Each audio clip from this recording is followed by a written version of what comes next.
No, not now and not ever. Get away from me. Come on. Don't you want to hear just one song? Your stuff is outdated. Get with the program. This is a disgrace.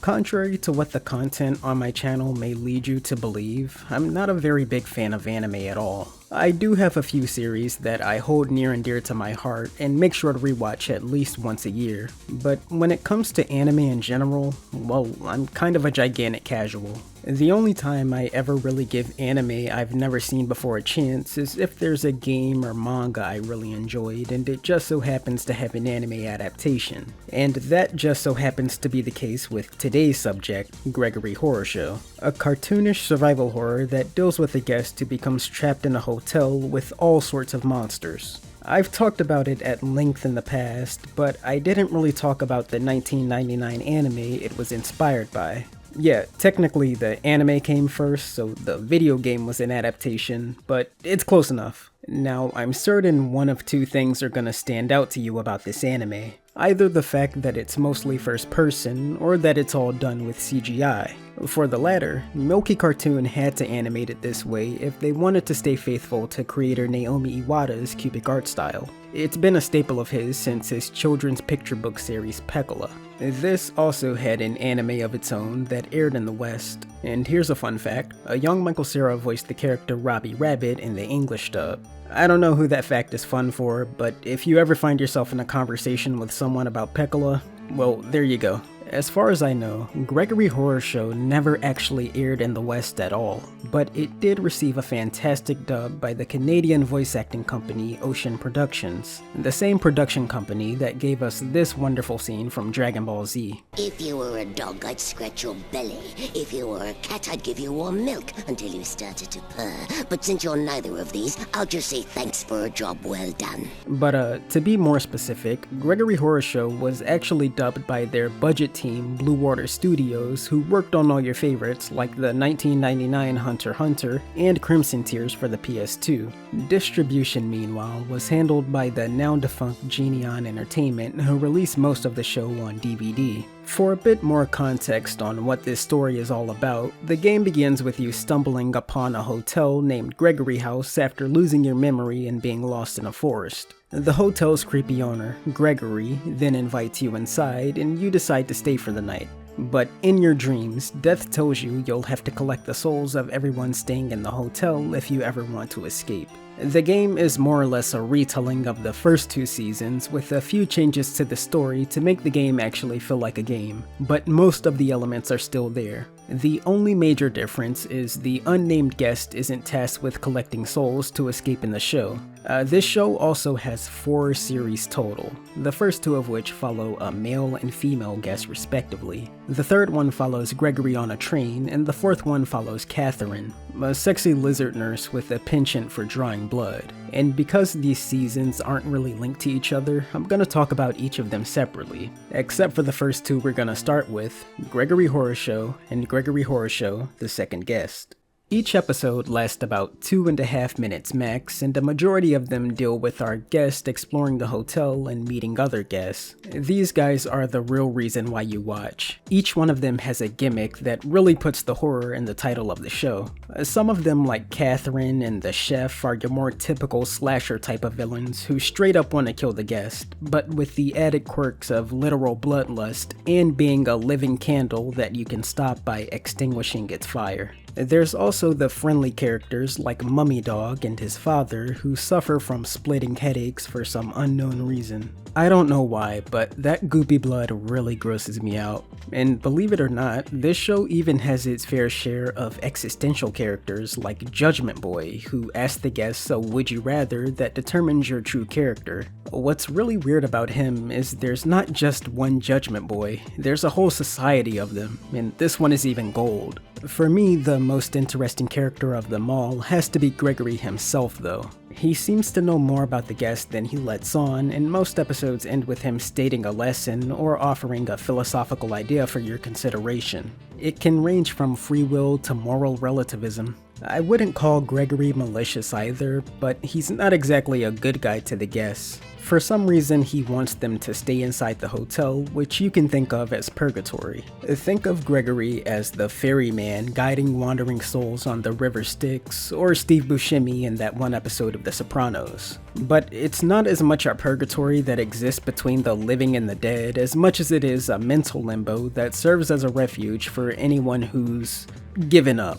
You learn the guests do have their reasons for being here, and as time goes on, you see both of them lose their grip on reality. That's what led them to the Gregory house after all. But as for whether or not those reasons are rational and if they eventually leave that purgatory, well, that's for you to watch and find out. I really do appreciate how the first 2 seasons of this show do make a genuine attempt to be scary as well.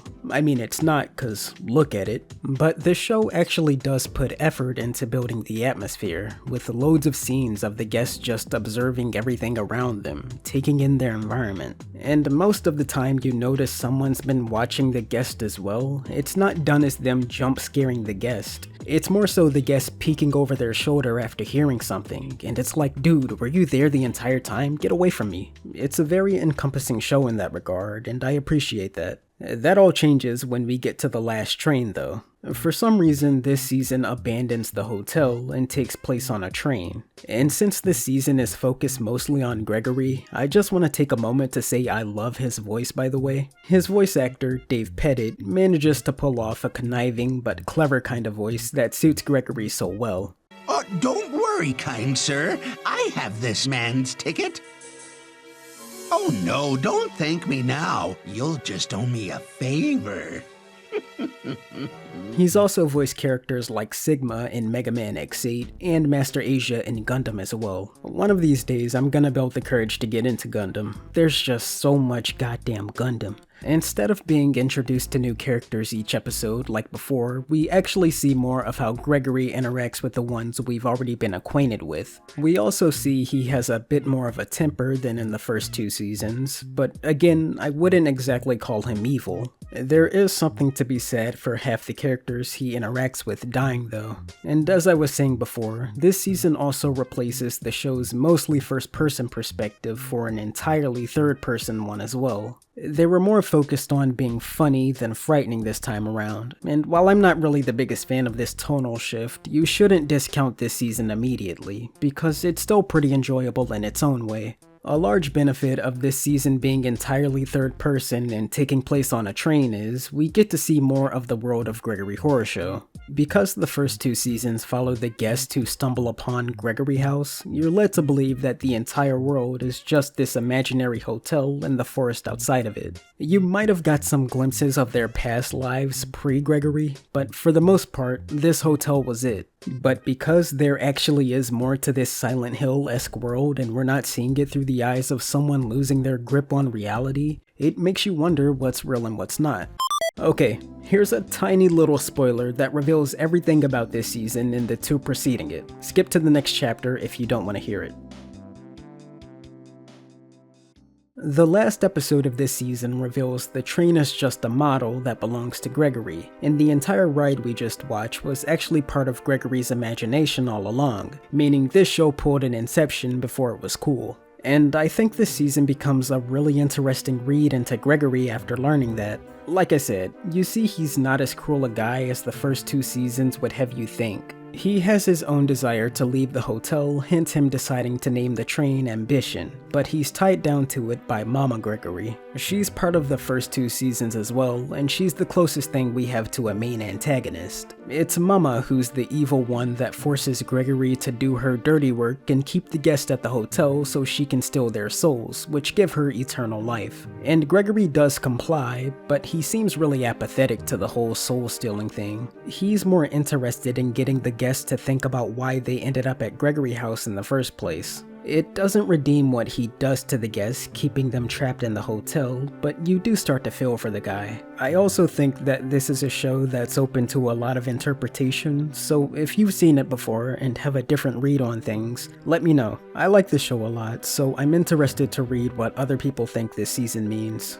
It's too bad the show falls off in the last season, The Bloody Cart. If The Last Train favors Inception, then The Bloody Cart is Tenet, and I mean that to say, it was okay, but the other seasons are better. This time around we're in a hospital, and we follow the adventures of Catherine, who's easily the least interesting protagonist. I can tell you all of her character traits right now. She's sexually suggestive, and she likes stabbing people with a giant syringe. That's great for a side character we see every so often, but not so great for a main character in a show where the previous ones were all fun to learn more about and unravel.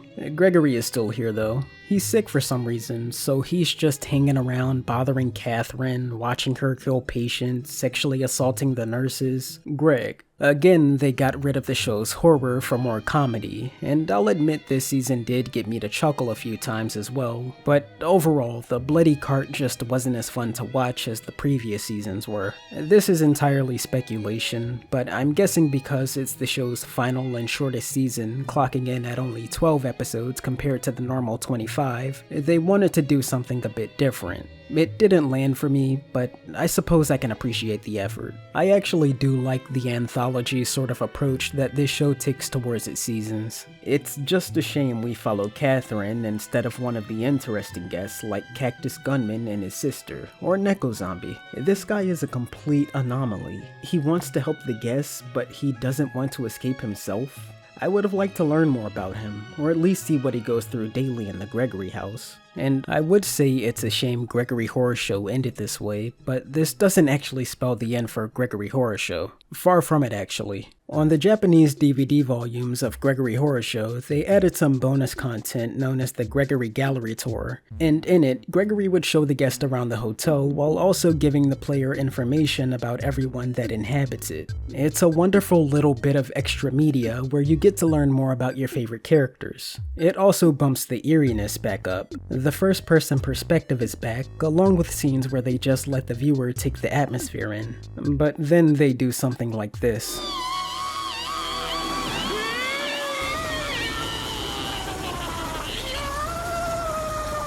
For the longest time, the Gregory Gallery Tour was actually considered lost media for Western fans. This part of the series was never actually dubbed, and Japanese DVDs of Gregory Horror Show were hard to get a hold of, considering just how obscure the series is. But thanks to the efforts of a few lost media archivists and a Japanese translator, the Gallery Tour has not only been found and uploaded to the Internet Archive since 2020, but it's also been subbed for you to enjoy in full. I'm gonna link to it in the description below if you'd like to give it a watch. Of course, I recommend watching the entire series first though, which you can find on YouTube and the Internet Archive easily. And if you actually want to support the Gregory Horror Show series and Naomi Iwata today, you can wishlist the upcoming game Gregory Horror Show Soul of Roses. It's abandoned the papercraft art style, which honestly was a huge draw for me, but some of the other reimagined character designs are cool, and I do like this series plenty, so I'll check it out when it releases.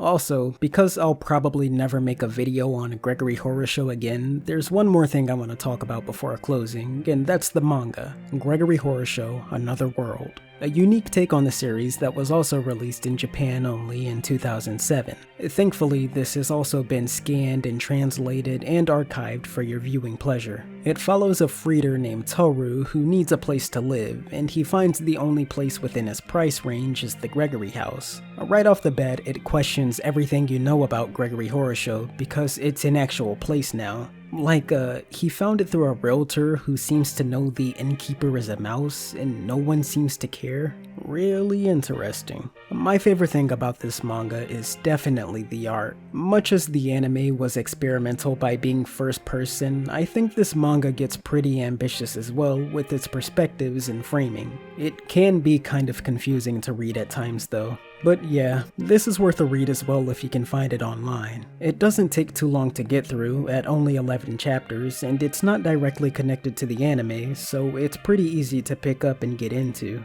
All I'll say is, if you read it once, read it a second time as well. If I haven't sold you on Gregory Horror Show yet, I probably never will. And that's fine, I don't think that this anime is for everyone. I do think more people should know about it though. It's the type of show that would have fit perfectly on Adult Swim when they were programming darker shows like Lucy, Daughter of the Devil, Moral Oral, Metalocalypse, and so on. I still think there's a ton of untapped potential in this show's anthology approach to seasons as well. If they created more original characters like the first and second guest, along with more unique monsters, the stories could have been endless. Maybe it would have gotten repetitive, but the show's formula lends itself very well to that idea. Now, much as Gregory Horror Show would leave you with a message to think about while you're waiting for the next episode to autoplay, I want to leave you with a thought experiment of my own. If an obscure anime airs in Japan and a pretentious YouTuber doesn't make a video talking about it 20 years later, did it ever really exist?